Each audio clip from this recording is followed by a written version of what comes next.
Bob, what's going on? It's been a big week. How are you? Yeah, I'm doing good. How are you guys? We are great. Doing well. We are great. It's been, this has been a nice, easy week of sports radio with the anticipation leading into Tuesday's game, then the game, and 2 days after, there's still a glow about that. And I want to ask first about your experiences in Razorback athletics. Go to just about every sport on campus in every facility that they've played in. So just to put it pretty plainly here for you, was there any game that you've been to at any one of the sports that rivals the atmosphere of that game and what happened when the final buzzer sounded? Well, of course, that was, a lot of the big games in Walton Arena, we used to sit on the floor, so you had a different view. I mean, the other night when we've been upstairs, we're behind the band for a while, so you get more of a big picture view. But it kind of reminded me that there was a week in '99 and late in the season, Arkansas was fighting. They were a bubble team, I guess you'd say, for the tournament. They had Kentucky coming in on a Saturday and Auburn coming in on a Tuesday or a Wednesday. I can't remember, but it was back to back. They were both ranked in the top 10. Auburn was number 2. I think Kentucky was 6, maybe. And that was the Derek Hood, Kareem Reed, Pat Bradley's senior team. A really good team, but they needed some big wins, and they got them. They knocked off Kentucky, and they beat Auburn really decisively. I want to say it was like 104-88 or something. I should have looked it up, but I remember Kareem Reed, who was pretty small point guard. He was 5'8" or something. He jumped up on the press table. The fans did not storm the court. Nolan Richardson was very big on not storming the court. He felt like you should expect to win. But the atmosphere in those games, certainly that Auburn game when they were number 2, that was reminiscent of that. That first the dedication game in Walton Arena when they beat Missouri 120-68. A Missouri team ended up going 14-0 in the Big 8 that year and being a number 1 seed. That was pretty electric.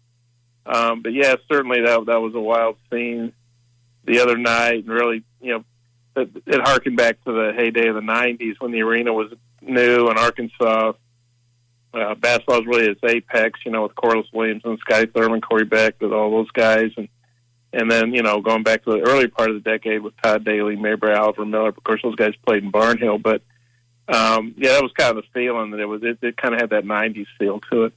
Did you have any strategies for what you might do if the students and everybody rushed from behind you back then? Because it's not a situation that you can necessarily plan for. I know they handled it perfectly inside Bud Walton the other day. Tom Hart had mentioned that, how Auburn got a clear line of sight to get off the court. The TV guys were protected. I think the radio guys were too. Otherwise, Chuck and Z would have been run over. Did you have a strategy if they were attacking from behind?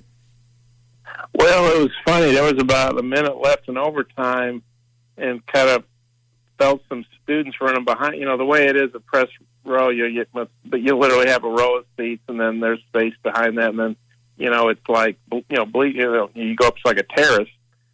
And so there's not like 100, but I don't know, maybe half a dozen students ran behind us where they're not supposed to be in that area, which I'm sure they don't know. Mm-hmm. And then you felt the aisles were all getting full with the students, and you can say, well, they're going to storm the court. Of course, right about that time, Jabari Smith hit a 3, and he hit another 3, and you're like, well, this game's not over. I hope they don't storm the court if Auburn, there's 10 seconds left, and they, knock over an Auburn guy on a fast break or something, to tie the game. But then it was over and kind of took the scene in for a minute. But honestly, what was going through my head was I had a 10:30 deadline for the Northwest edition, and we didn't know the game was going to overtime. So I think the game ended, maybe about 8:20 or something? I'm trying to remember. Yeah, around there. So I hadn't written a lot of stuff like I normally would on a night game because I figured I'd have a lot of time because it was a 6 o'clock game. So I started thinking about, my leads. I had different leads going through my head, win or lose for Arkansas. And then I was thinking, well, you can't get downstairs the normal way, like going down through the stands. And then I realized, well, the best way would be to go up a few steps, get onto the top concourse, and then take the stairs down. And so I was kind of plotting. Honestly, I was just thinking, what's my lead going to be?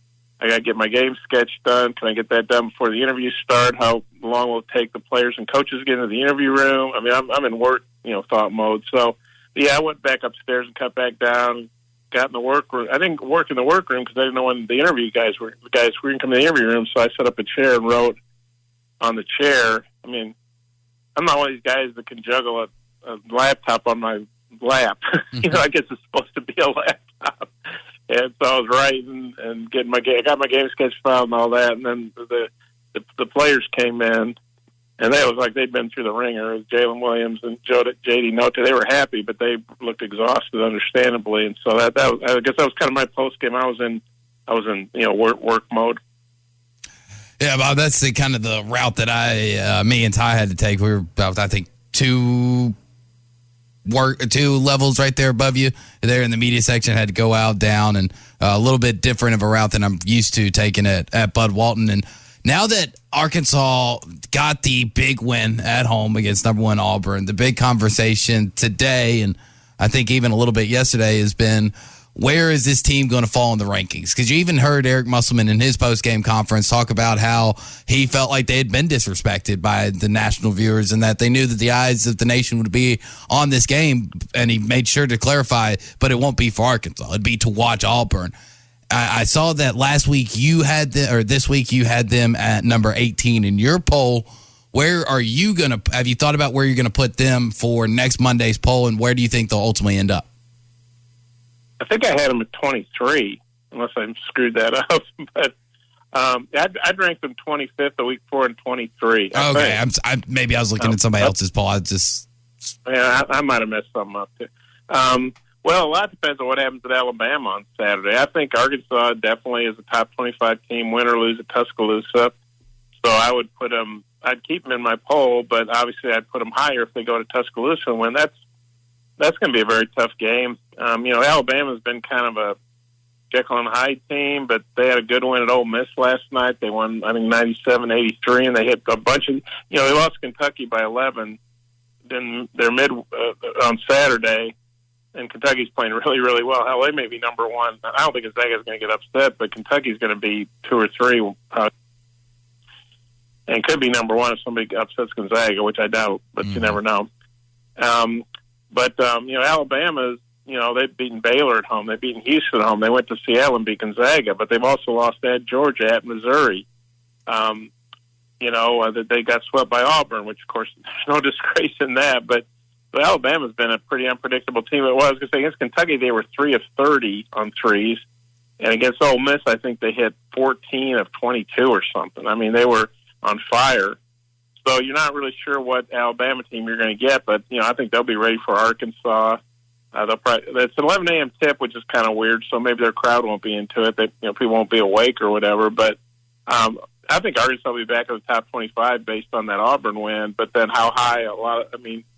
The Alabama game was going to affect their ranking too, obviously. And if they can beat Alabama, what a week to beat Auburn and win at Alabama. That would be a monster week. Oh, it would be a great week to sweep the state of Alabama. And let's say Saturday at 11, you do get prime Alabama. You get them playing the game that they want to play, where as a team that lives and dies by the 3, let's say they're actually on. They're hitting it well, like they were against Baylor and some of the other teams you mentioned that they've beaten. Does Arkansas have the ability to hang in a game like that, where you're constantly, possibly trading 2s for 3s? Do they have the ability, you think, to win that type of game? Well, if Alabama is 25-3, it's going to be really hard to beat them. It's going to be hard for anybody to beat them. But I will say this, Arkansas's defense, 3-point defense, which was, their Achilles heel earlier in the year, has gotten a lot better during this winning streak. I think they're holding teams to around 25, 24% from 3. And, under 40% overall. It's great to think they've beaten 9 teams, and if you rattled off the names of the teams and told people, guess what's the one team that shot over 50% or shot over 40%, I don't think anybody would say the Georgia Bulldogs, and yet that's the one team to do it. Arkansas frankly just had a bad half defensively in that game, still led, and then really put them away in the second half and got back to their playing the defense the way they've been playing it now for, 5 weeks or 6 weeks or whatever the heck it's been. And so I think Arkansas, to me, it's going to be a really interesting matchup. Arkansas is much improved 3-point defense versus, Alabama can get hot, as all get out from 3 points. So to me, that's going to be a huge thing to watch. And then can Arkansas force turnovers and get transition points like they did against Auburn? I mean, force Auburn in 19 turnovers, get 24 points off turnovers. That was huge. That offset Auburn's rebounding. And, of course, they got to the line a lot, too. And, any team on the road usually doesn't shoot a ton of free throws. But in the SEC, there's such a disparity in home and road. It just seems like the officials are really affected by the crowd. And, but if you look at the free throw disparities, home and away, it's really that's something I think the league's got to look at. Like, okay, so this one team committed 25 fouls, the other one committed 12. Really? They're both playing man to man. I mean, it just seems like the home teams get such a break from the officials when it comes to calling fouls. So it's good Arkansas gets Tennessee and Kentucky at home. Then anybody at home is going to be good. But this month we knew there was a gauntlet, coming up here, and maybe Alabama's not as good as we might have expected when you looked earlier in the season. But this is still a really dangerous team. You go to Mizzou. Mizzou gave Auburn a real scare and have pulled off a couple of upsets. They're playing their best basketball right now, but you got to find a way to keep it at this level. That's so difficult to do, especially after what really feels like the apex of the season. And February the 8th is not supposed to be the high point of a basketball season for a team that's hoping to make another big March run. At the end of this year, you'll always remember February the 8th, but that's not the thing that you want to remember as the thing of the season.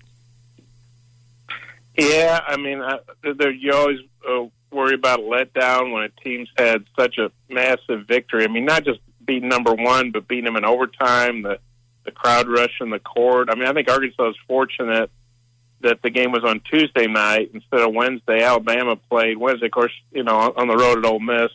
And so Arkansas's had players got Wednesday off. I'm sure they're getting a lot of accolades. They're going to be getting a lot of congratulations, around town, around campus and all that. But I think it's good they have an extra day to kind of get refocused. And I don't have any doubt that Eric Musselman and the staff will get them refocused. And also, to me, it helps. As tough a game as Alabama is, I think if they were going to play at Georgia or, at Vanderbilt, I know Vanderbilt beat them here, but you look at South Carolina, you look at kind of the teams that are at the bottom of the league right now, you might say, well, Arkansas is going to have a letdown there. And I know Alabama's 5-6 in the league, but they've had so many big victories, and that's a pretty good rivalry now with Nate Oates and Eric Musselman. They both came in the league at the same time. Alabama won the championship last year, won the tournament, but Arkansas won at Tuscaloosa 2 years ago and split last year, had a great win here at Walton Arena. So I think it's a pretty good rivalry, developing into a pretty good rivalry, and so I think Arkansas will be ready to play. If they lose to Alabama, I think it's because Alabama just played real well and beat them. I don't think it's because they're going to have a letdown after beating Auburn. Bob, you're always good to give us your time. Thank you so much.